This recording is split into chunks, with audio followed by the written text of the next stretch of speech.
Shalom Havarim, James Trim here, and today I want to talk to you about Hasatan and the fallen angels and demons.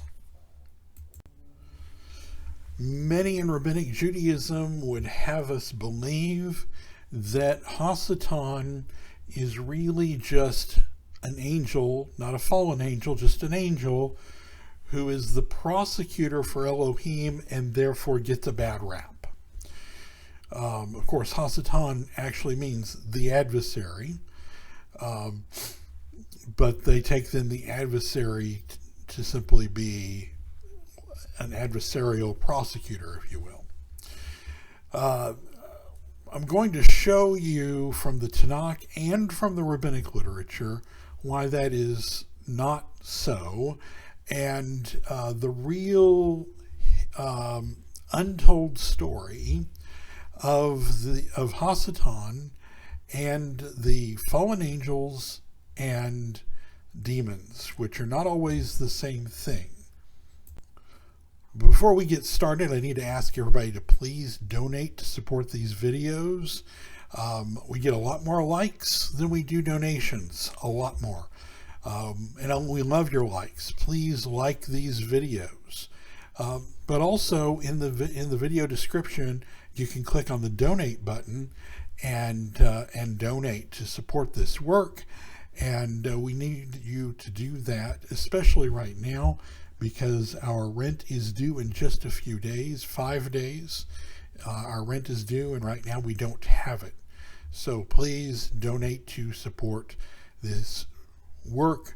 These videos are unique. I think you'll agree. Those that have watched any number of them will find that there is we do a very unique work here. Okay.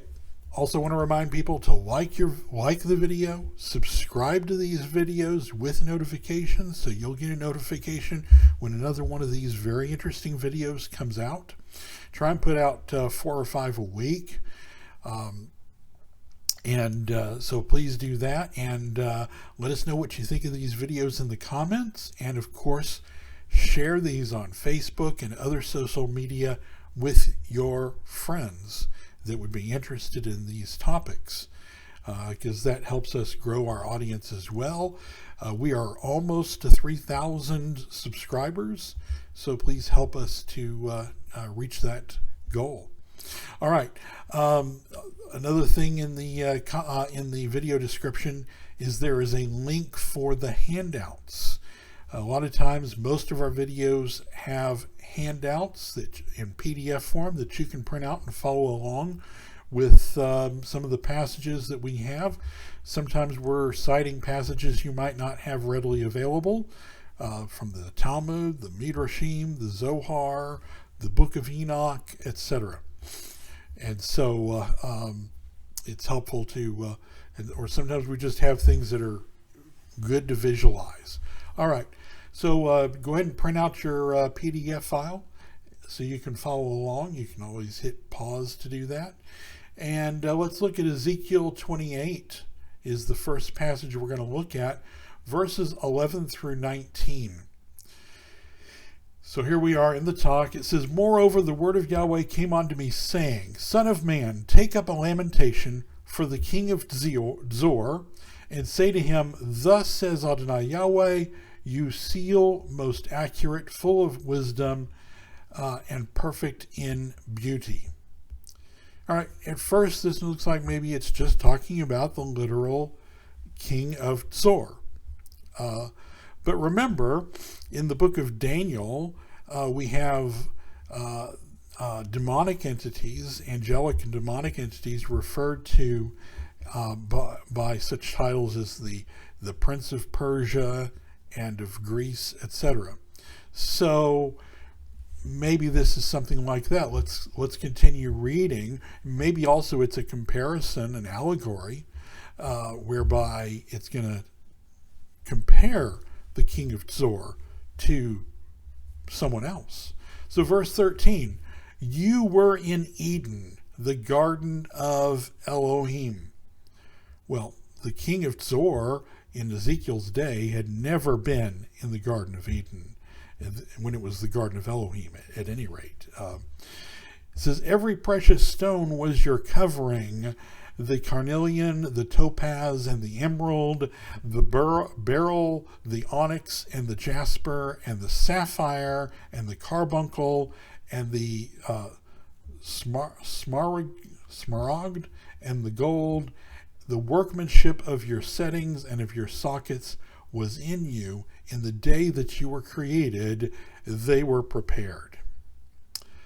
Verse 14, you were the far covering cherub, or cherub in Hebrew.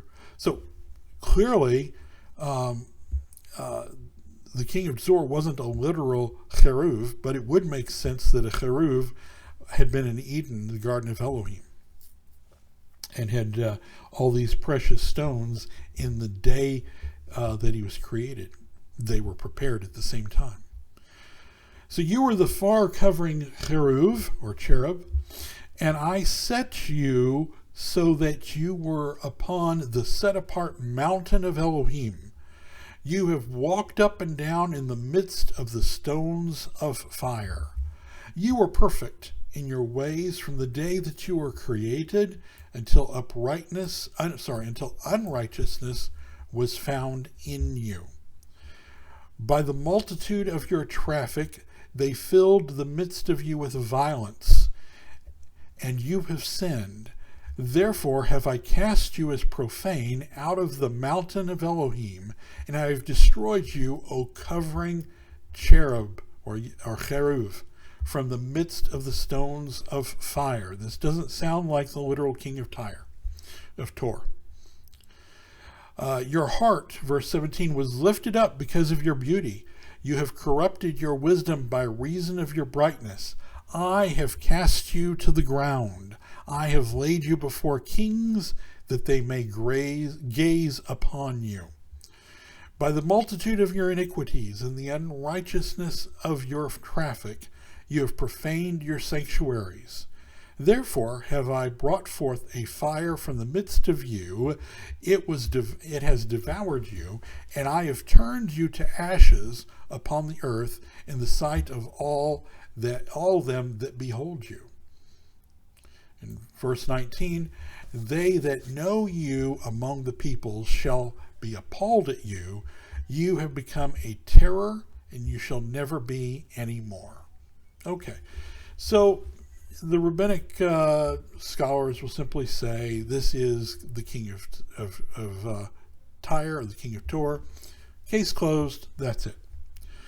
But there are elements here that look like there's something more, that look like they're talking about an anointed cherub that was cast down by Elohim, and was swallowed up in his own pride. All right, let's turn to our next handout, which is on Isaiah 14.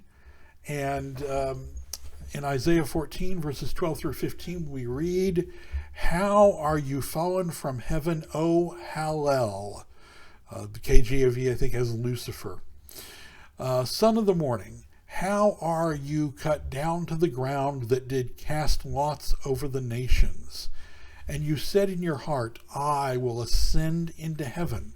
Above the stars of El will I exalt my throne. I will sit upon the mount of meeting in the uttermost parts of the north. I will ascend above the heights of the clouds. I will be like Elyon. Yet you shall be brought down to Sheol, to the uttermost parts of the pit."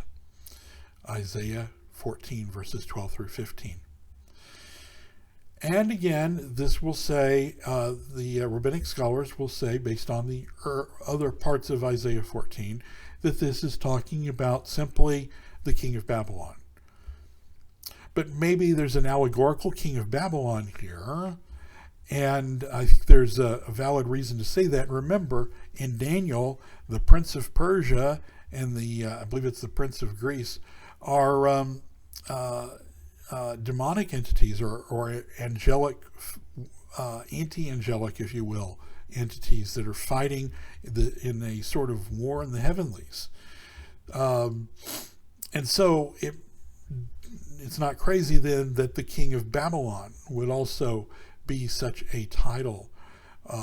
And as maybe the prince of Tor was in Ezekiel 28. Was it the prince of Tor or the king of Tor in Ezekiel 28? King of Tzor. King of Tzor. Okay. So there is evidence for this in the Midrash Rabbah. In Song of Songs Rabbah 8:19, it's right here in your handout, we read, Rabbi Hunya said, with reference to the dictum of Rabbi Yitzhak, the Holy One, blessed be He, does not punish a nation on earth until He has cast down its guardian angel from heaven. This is borne out by 5 scriptural verses. I'm not going to share all of them. The second one is the only one that's important to us here. The second is, how art thou fallen from heaven, O day star, son of the morning, after which we read, how are you cut down to the ground, Isaiah 14:12. So here, the Midrash Rabbah is quoting Isaiah 14 in this very same passages that we're looking at, and the Midrash Rabbah is seeing this entity that is being spoken of, this king of Babylon, as the guardian angel from heaven for a given nation.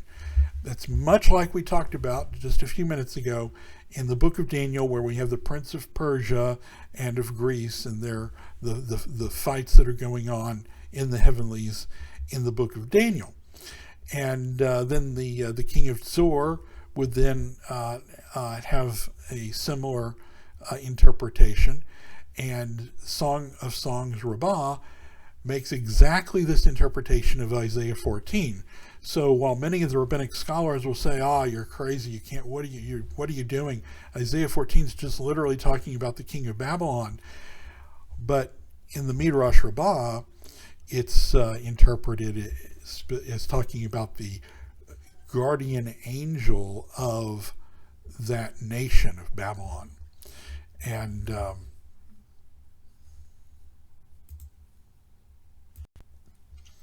so we're really well justified in interpreting from Ezekiel 28 and Isaiah 14 the idea that the king of Tzor and the king of Babylon are code words, if you will, and maybe allegorical comparisons to the literal king of Babylon and the literal king of Tzor, but there's something deeper there. You know, in Judaism we have 4 levels of understanding of a passage: the Peshat, the Remez, the Drash, and the Sod.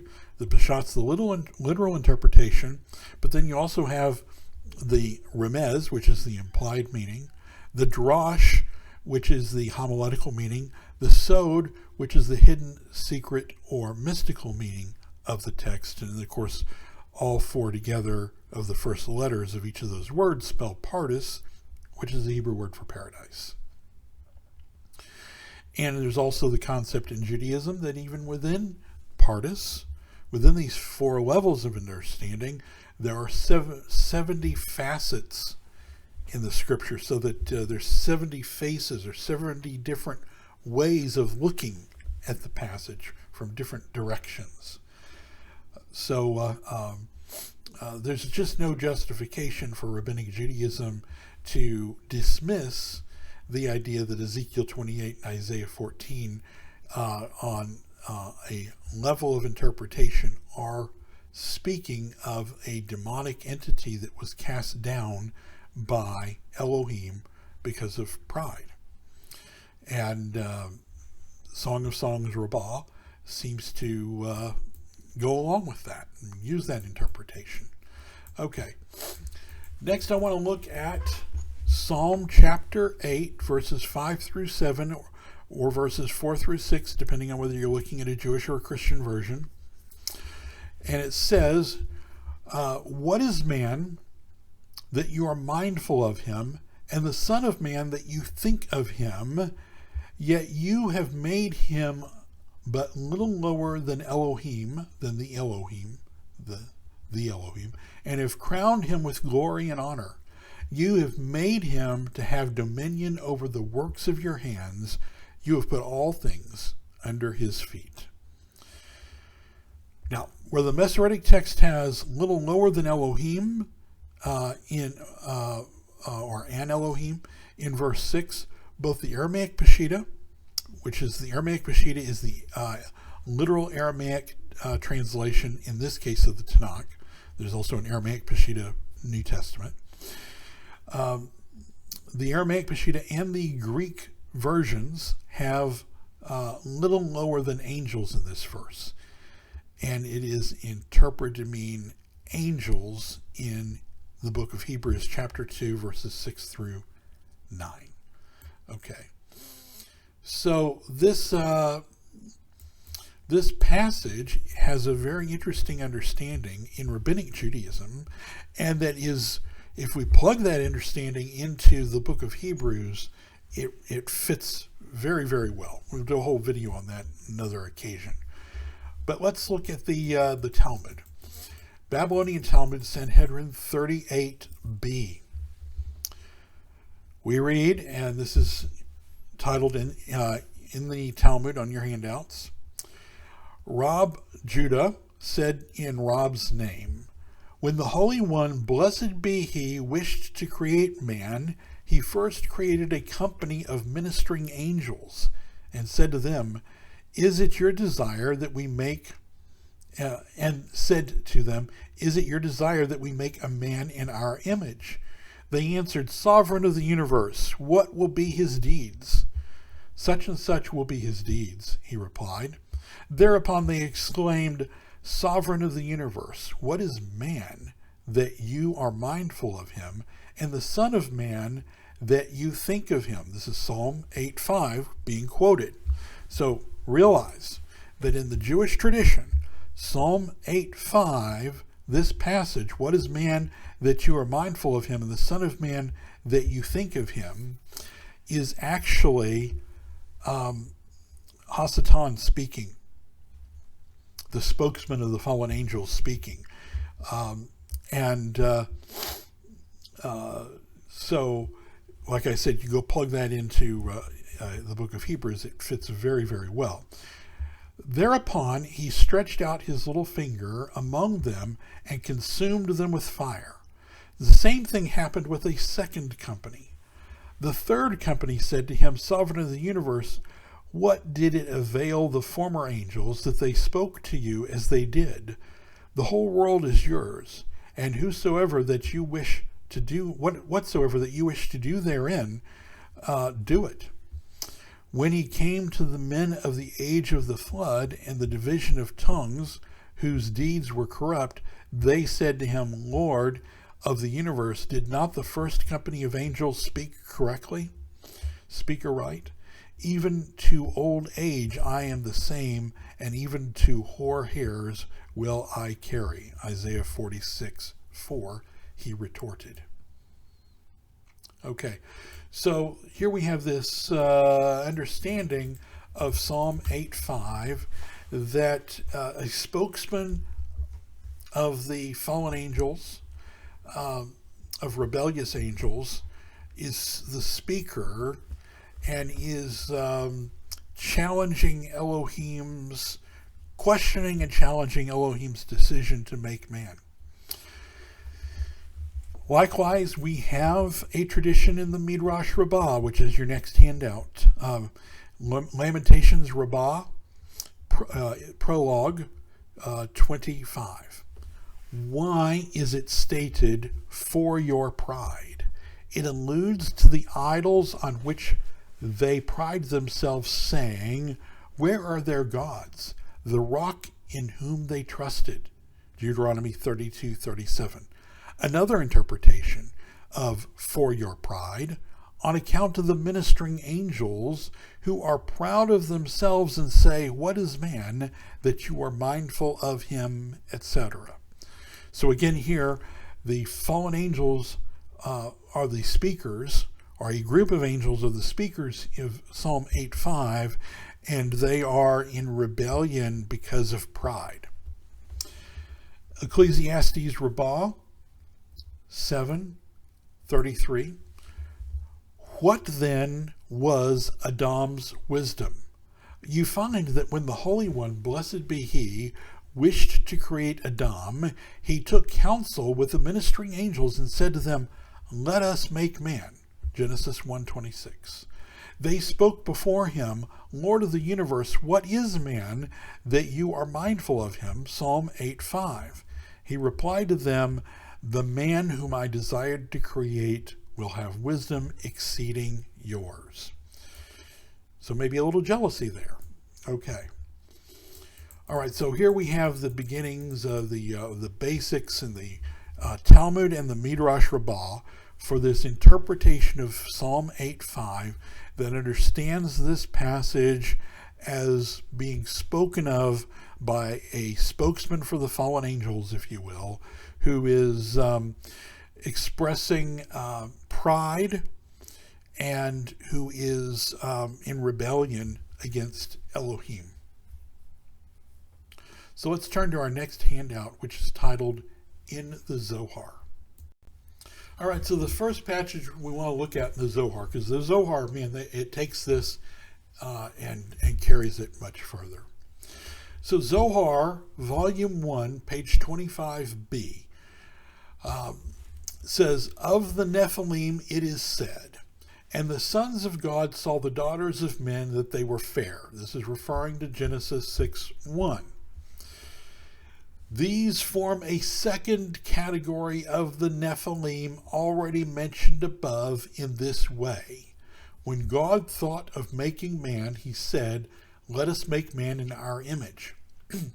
He intended to make him head over the celestial beings, who were to be his deputies, like Joseph over the governors of Egypt in Genesis 41:41. The angels thereupon began to malign him, saying, "What is man that you should remember him?" Psalm 8:5. "Seeing that he will assuredly sin before you." Said Elohim to them, "If you were on earth like him, you would sin worse." And so it was, for when the sons of God saw the daughters of men, they fell in love with them, and God cast them down from heaven. This is the account we read in Genesis chapter 6. And in the book of Enoch, by the way. These were Uzzah and Azael, which is what the Zohar calls Shemichazah and Azael, who are two fallen angels or leaders of fallen angels that are referenced in or spoken of repeatedly in the book of Enoch. By the way, the Zohar references the book of Enoch by name several times. Many occasions, the references from the book of Enoch that it gives are spot on for things that are in either 1st or 2nd Enoch. Some of them are not in 1st or 2nd Enoch, but that's not unusual because some of the citations in the Church Fathers have the same difficulty. So there's apparently some Enoch material that's been lost, and that shouldn't come surprising to us.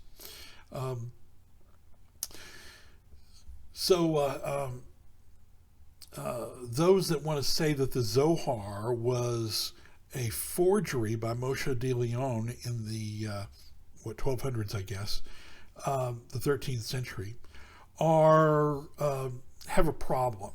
And that problem is that the book of Enoch was lost and wasn't available to Jewish writers during the lifetime of Moshe de Leon. It was lost somewhere around the 4th century or not long after, and it didn't return to Europe until an explorer brought it back from Europe brought it back because it had been preserved in Ethiopic amongst the Ethiopic Orthodox Church, and he traveled to Ethiopia and he brought copies of the Ethiopic back to Europe, and that wasn't until the 1700s. Okay, so it wasn't available. And yet, not only that, but the Zohar is clearly, intimately aware of the contents of the book of Enoch, as we see here. So it says, these were Uzzah and Azael. From them the mixed multitude derived their souls, and therefore they also are called Nephilim, because they fell into fornication with fair women. All right. Now let's look at another passage of Zohar. These passages of Zohar we're going to look at are not chronological. So this one actually appears before the one that we're looking at. And yet it unfolds the story further, so that's why we're looking at these passages from the Zohar in the order that we are. So volume 123a, which is just a couple of pages earlier, says Uzzah and Azael actually opposed it, speaking of the creation of man. For when the Shekinah said to God, okay, picking back up again at the beginning of this passage of Zohar, volume 1, page 23a, Uzzah and Azael, that's Shemichazah and Azazel, opposed it, speaking of the creation of man. For when the Shekinah said to Elohim, let us make man, they said, what is man that you should know him? What desire you? Why desire you to create a man? What is man that you should know him? That is Psalm 8:5 again. Why desire you to create man who, as you know, will sin before you through his wife? So it's saying, hey, man is going to sin through his wife, and you know this because you foreknow all this. As we read elsewhere, as we read in the Talmud in Tractate of Vote 3:16, all things are foreknown, but free will is given. The Shekinah, he will sin before you through his wife. Who is the darkness to his light? Light being male and darkness female? ? The Shekinah answered them, you yourselves shall commit the very crime of which you accuse him. In other words, you say that he'll be carried away and misled by a female, by her beauty and influence upon him, I guess. So the Shekinah answered, you yourselves shall commit the very crime of which you accused him. And so it is written, and the sons of God saw the daughters of men that they were comely or beautiful. And this is referring back to Genesis 6 and the book of Enoch. And they went astray after them and were degraded by the Shekinah from their holy estate.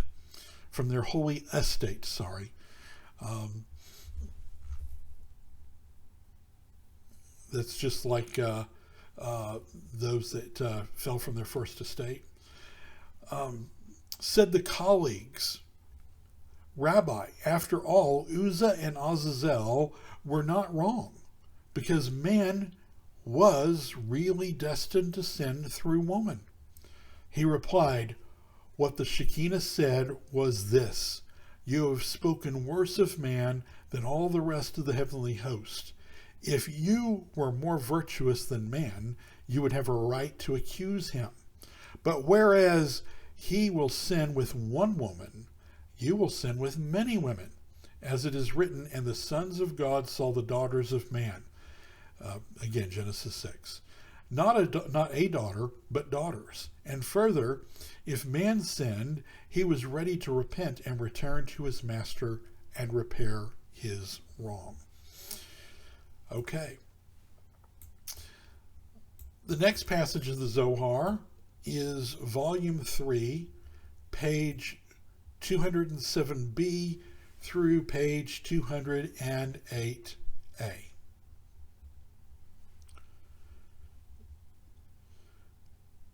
They therefore went to Rabbi Shimon, who is the traditional author of the Zohar, and laid the matter before him.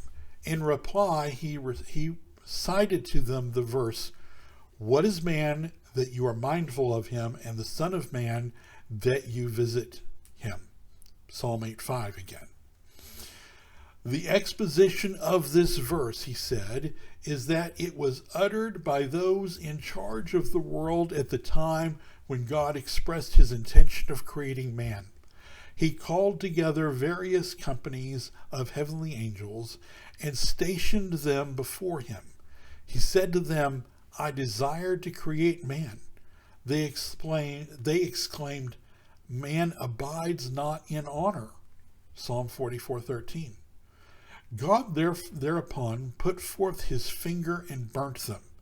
He then set other groups before him and said, "I desire to create man." They exclaimed, "What is man that you should remember him?" Again, Psalm 8:5. "What is the character of this man?" they asked. He replied, "Man will be in our image, and his wisdom will be superior to yours." When he had created man, and he sinned and obtained a pardon, Uzzah and Azazel approached him and said, "We can plead justification against you, since the man whom you have made has sinned against you." He said to them, Had you been with them, you would have sinned equally." And he cast them down from their high estate in heaven.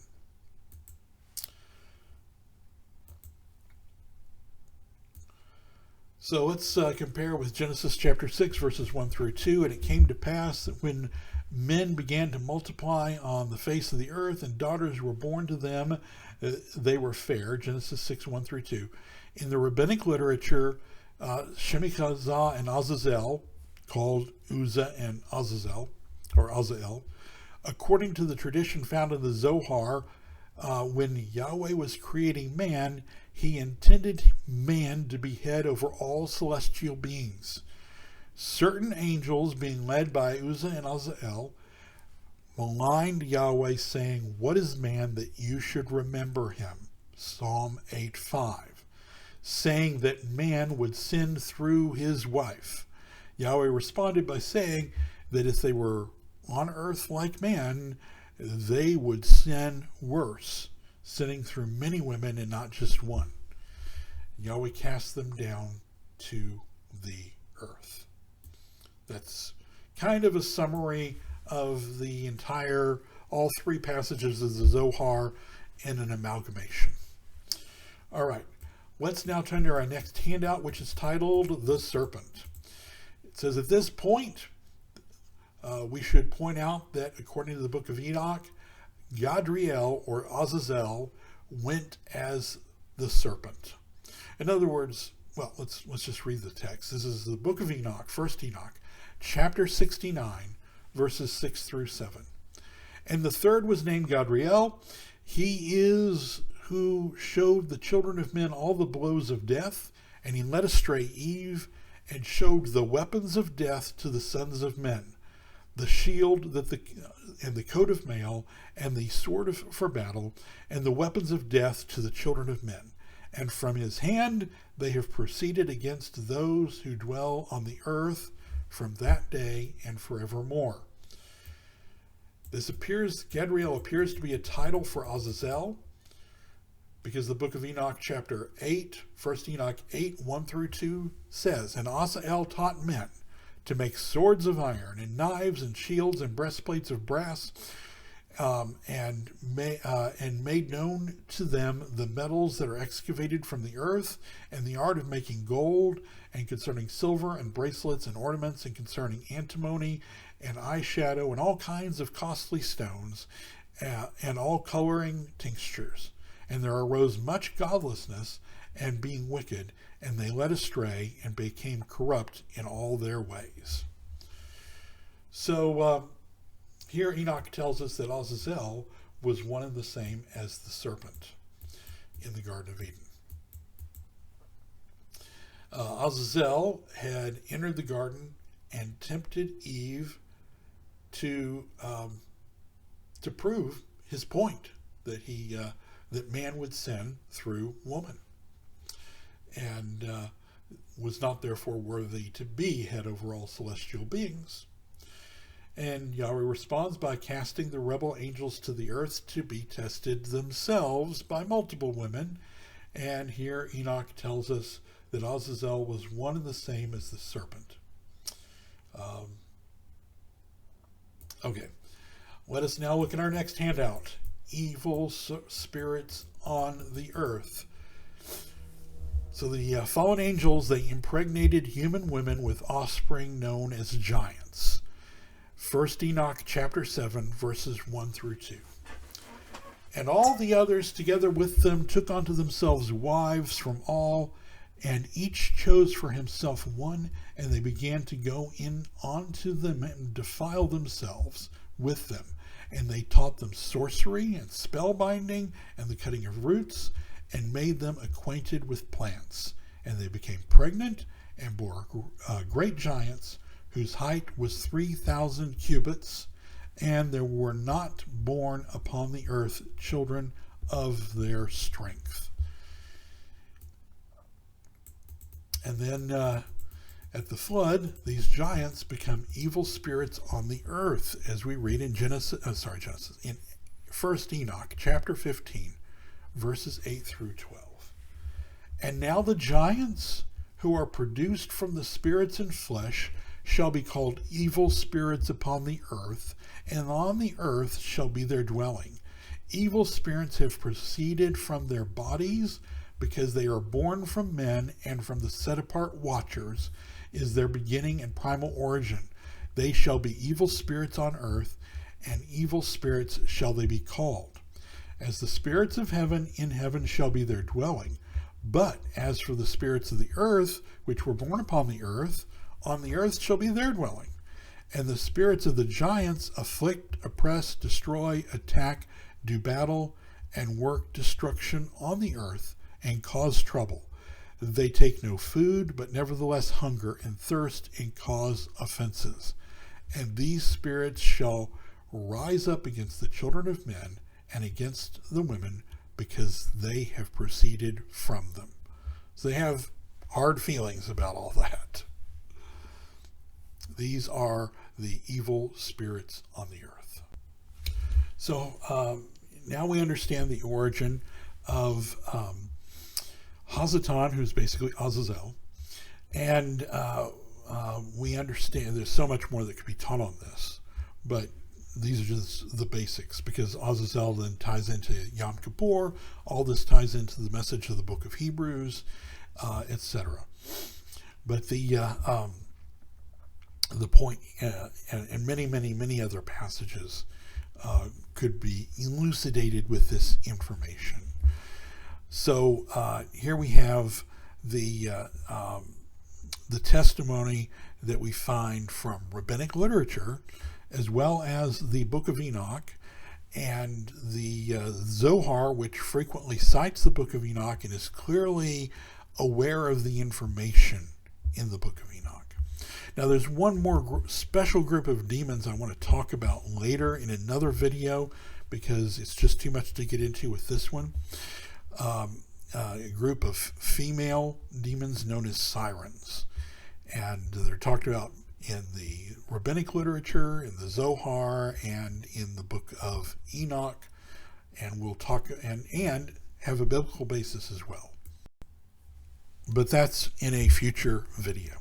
All right, so once more, where do you get information like this? Okay, great. These videos are unique, and the work that we're doing is unique in bringing this material to you, but we need you to please support this work. So please click the donate button in the video description, or you can send donations by PayPal to donations@wnae.org. Also, don't forget to like this video. Don't forget to subscribe to these videos with your notifications so that you'll get notices when more videos come out. Help us get up to 3,000 subscribers. We're almost there. And share these videos with your friends on social media so we can build the audience that way as well. Please help us do that. So share the videos and let us know what you think in the video comments. And all of these things are important because YouTube has an algorithm. One of the things that algorithm looks at is the ratio of likes to views. Ours is super high. I'm very pleased that a lot of you that watch these videos, sometimes as many as 10%, like the video. And that's very important because then YouTube looks at that and their algorithm looks at that and says, oh, a lot of people that watch this like it, so we should recommend it to people that are interested in these topics. And then it ends up in the rotation for recommendations. People subscribes also help with that, and also the comments. In the comments section, the algorithm looks and says, oh, there's interaction going on here. We should share, we should recommend this to people because people are interested in their interacting, and YouTube likes that interaction happening. All right, so please again, like, share, comment, and subscribe. And finally, of course, donate, donate, donate. Those donations make this happen. All right, until next time, shalom, everybody.